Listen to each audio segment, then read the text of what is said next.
I have put my pattern inside, and I've cleaned my glass with rubbing alcohol, and I've applied my first coat. So you see how transparent it is. I'm using the oval mop. They're very, very soft brushes, and it's perfect for later what we have to do for our technique.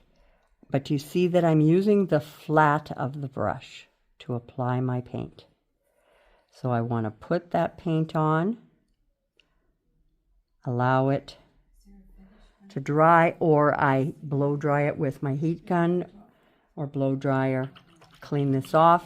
I'm going to make my mix for my leaves, and I will base coat my leaves. When we're doing our leaves, I'm using my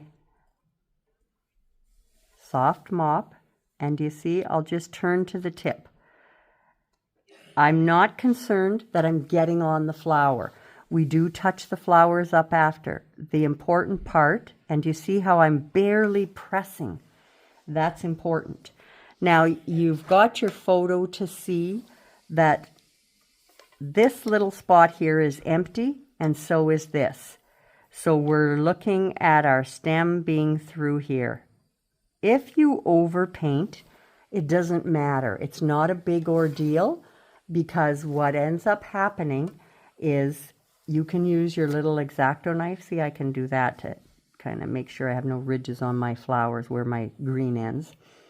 But we can clean up our sides with an X-Acto knife, so it's not an issue. So I'm going to come up. Do you see I twist my brush? It's using it on the flat to cover as much as I can. The green covers far better than the light does. Now when I'm down in here, these stems are on top of this leaf and this leaf. So we just go right over them, out to that stem and down. We're not concerned about the little flowers in the background if we go over some of those. But you see how nicely this brush, now I think I am still in green territory. You see how nicely this brush is nice and soft, and how I'm able to control it to lift up to the tip and get that really nice tulip edge to my leaf.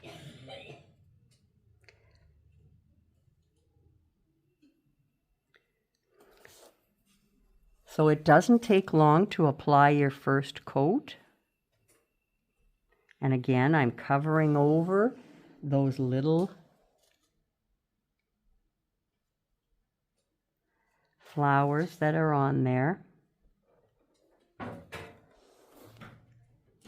And I'm not concerned if I've gotten any on the purple flower. And you'll see that you'll probably get more, and I'll bring that up to a nice tip there. You'll probably get more on as we do our blending. So don't try to clean it off now and worry about it, because you're going to end up getting more on afterwards. And with what we do to the tulips, you'll be impressed with what it covers. So right now, we would really dry this again with our heat gun, and then we would go ahead and add another coat till it's nice and solid. And we will remove our back paper afterwards. We will place it back on when we want to do the little white flowers, but we take it off so we know if we have gotten our piece completely covered. Okay, so you see I've got a coat on everything. There's a little pebble, not a pebble, but a ripple to this glass, so it's going to have a really cool look to it. And again, this is on a tray. You can do it on multiple surfaces. It's a great pattern. All right. So I'm applying a coat from underneath the fold on this leaf and coming right across where the stem goes on it of my base coat color. And now I'm going to pick up and I can even just apply it like that, the medium mix that we've made. And I will chisel that down. So you'll see it. I'm not pressing hard. Flatten my brush on it and pull down these strips of this color. Now we were just thinking that there's a glass brush rake, so I can pick the paint up, scrunch it, and if I come with it, do you see how it leaves little toothy lines? That's going to work perfect. So I'm going to base coat the top section that overlaps. And do you see that now I've cleaned up where I've gone up into that area? I'm going to pick up on my rake, just the heck of it, and I'm going to come along the top part. And I'm not concerned about that because do you see how I'm making those curved little fine lines? I'm not sure how it shows in the camera, but nice little fine lines like that. And I'm not going to go too close to the edge. That's where I'll pick up my light. And we are going to shade on this as well. So I scrunch that. And then we're going to use our liner. Now my liner, I wet it just to thin it down. But I'm going to pull some of my medium mix, thicker lines that will define. And I'm going to pull some of my lighter lines. And again, I clean up my edges. A lot of people are very picky, but it's up to you. But do you see how that line coming down defines now? So just a few little lines streaked up into here. And now I'll come down in here. And I'm not going to put them too close to the upper dark area. I'll just streak what's left on my brush. If I pick up more, watch how bright it's going to be. So I don't want too much of that bright. Blend it in. I'm going to grab some of my dark to put some dark lines in here and calm down a couple of those fat, bright ones that I've got. And again, remember this comes down through there. Stop at one? Yes. Okay. I'm going to do the next leaf the same way. So these two, the first one and this one that I've done, have to be done first. So this could be one or that could be one. It doesn't matter. I did kind of number them, and I didn't follow it, but either one of these could be one. It doesn't matter because they're in the distant background. And then I'm going to use the rake, even though I didn't use it in the original. I do think it does that cute liney job that we want. And then I'll wipe my rake. I'm going to pick up some of that light.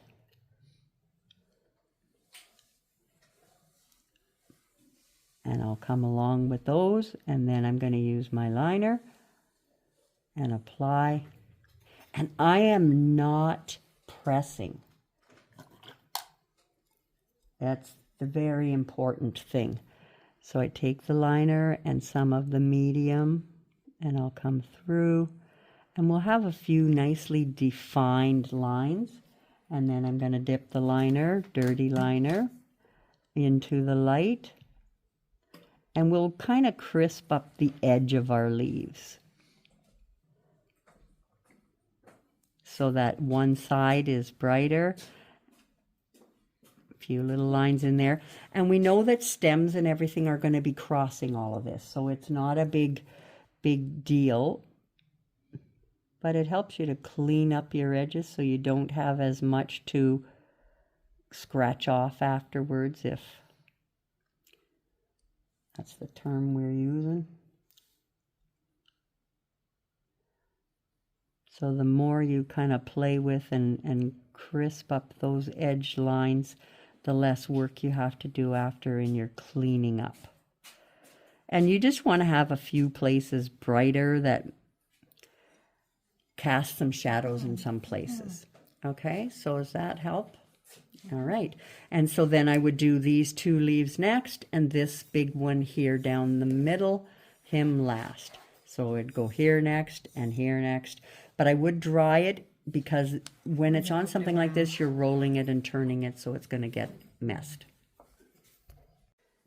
We're going to start on a stem by sliding it down, and I'll come in behind because that one continues, and I'll put this one coming down from him. So I'm just sliding it down. I'm going to pick up a little bit of the light that we've mixed on my dirty brush and come in the middle of that section. Don't go right up to the top. We're putting a highlight in there.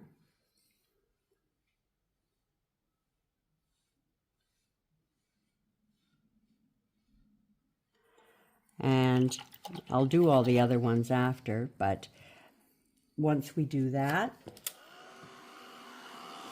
I'm just going to give it a quick dry so I can do the second step here for you. Once we do that, we're going to shade along the top and walk it down. And this is with just the thicket, no mix. And that's not your mop brush that No, this is the 3/8 flat shader. That's what I did wrong.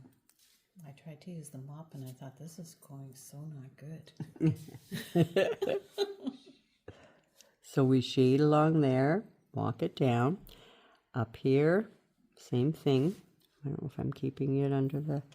And then I can shade where it's against. You shade along the sides of it. And along, see how I came along the side of the tulip as well.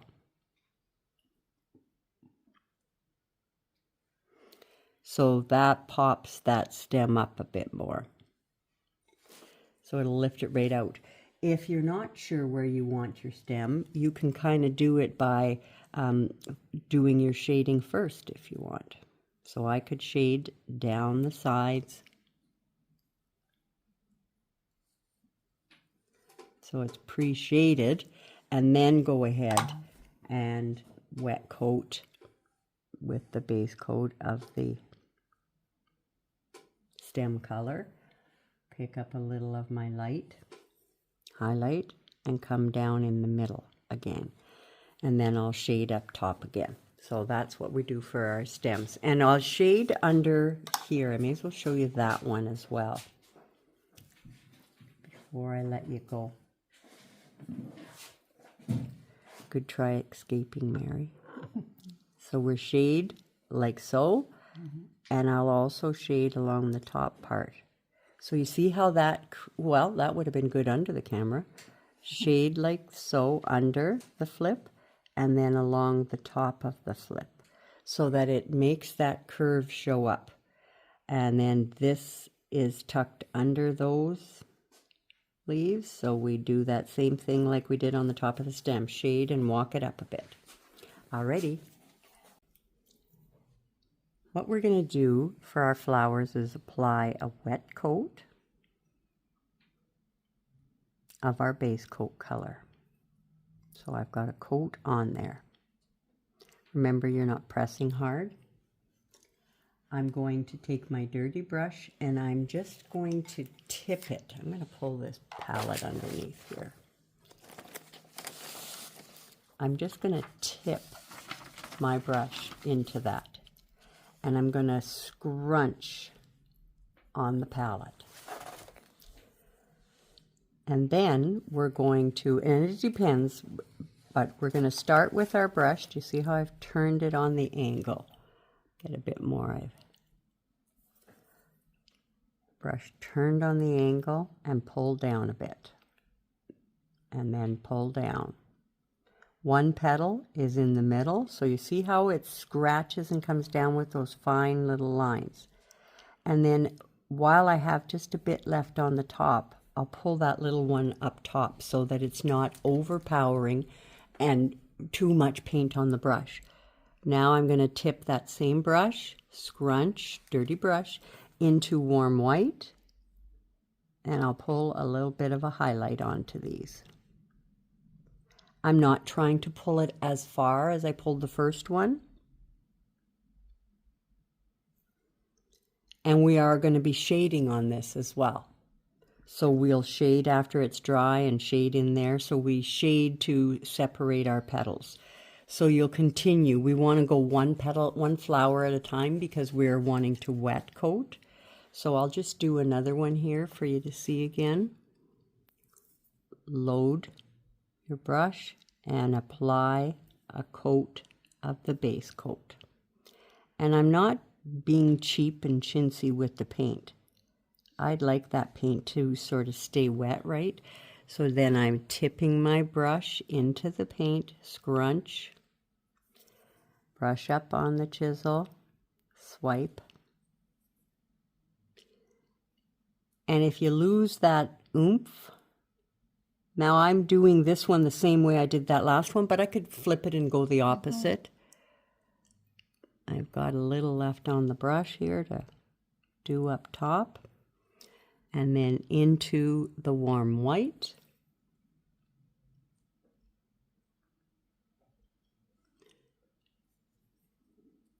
And I can even pick it up on the palette where I scrunched. And then a little bit up top. So again, we'll be shading. So I'll carry on with them, and I do want to flip one or two so that they're not the very same and they're all coming from the same side. Alrighty, that's our mission. I'm going to use my 3/8 flat shader. I don't want too much water on it when I'm shading for a float. And I side load my violet pansy and I shade between my petals. So that would be here, along the bottom, up there. And if any of these overlap each other, this isn't bad here, but I'm just showing, you could shade in there. So this one here, I've already gone ahead and shaded. But you see how you separate, and if your petals are jagged, you shade jagged. So nice and dark, shade those spots so it sets those back in. I can take and just take a little purple, come on. I can take a little bit of purple and add a tint here and there on my leaves if you would like to do that. I kind of like it, but you get a bit carried away. But we just want a little here and there, not too much. Maybe a little swipe of purple there. It just kind of pulls everything together.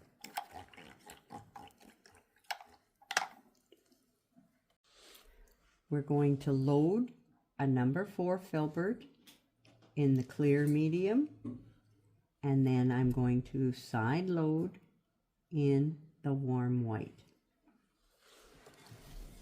Now we have our pattern put back inside. So I take my brush on the tip, press, press, press. Yes, my clear medium is down. My paint is up. So clear, warm white, same thing. Press, press, press, press, press. Now we'll do all of these, and where we have these, this one here,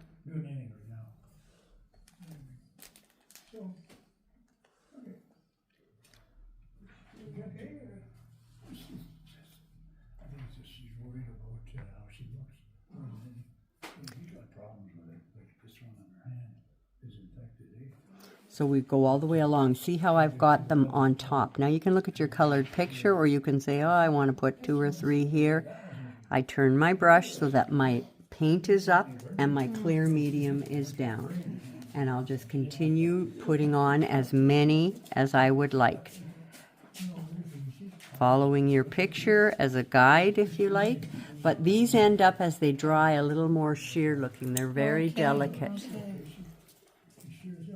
And they'll do the trick. Alrighty. I've loaded my number 4 filbert with my brighter mix. And I'm going to do, and you can add a few more, it's up to you, a couple of little press and slide little leaves. You can turn your piece and pull towards yourself if that's more comfortable. A lot of people prefer to do that. So it's a little press and slide. The ones that have like just a couple of little petals there as a bud, you add those to the bottom. And these are faint. Now remember, we've talked before about rolling your thing, because before I get over here and put leaves, I'll be rolling those in the thing. So if you can put your hand inside and hold it like that, it's not down on your palette, or on your towel, pardon me. And I'll have my little leaves going where I might like them. And I'll also take my liner and I'll pull in some stems. So we would say have a little bit of stem. Well, I guess if I put it under the camera, it might be a little easier. Couple little stems coming through them. I'll turn it here. A little bit of a stem coming through there. And pull it back. Say up in here I'd have a bit of a stem. So I just hit and miss with this. It can go in front of the flowers, behind the flowers, whichever you prefer. And then throughout here and there, we've got a couple of little, I can't even see where I've got any of them right now, but I'll go for one here. It's just like little commas that I've pulled in. You'll see them when you look at your picture. Let's put a couple right here. Am I in the camera? There and there. Just a couple, and I just ran my finger against that. But a couple of little kind of commas sticking out. You'll see them in your colored picture. So I'll just add a few of those. And that's with my 18-0 fine liner. It's a little bit longer than a short liner. And we pull in some stems wherever we feel like we should see a couple of them throughout. All right, so that's your job, is to go ahead and pull stems, and my job was to try to keep this under the camera.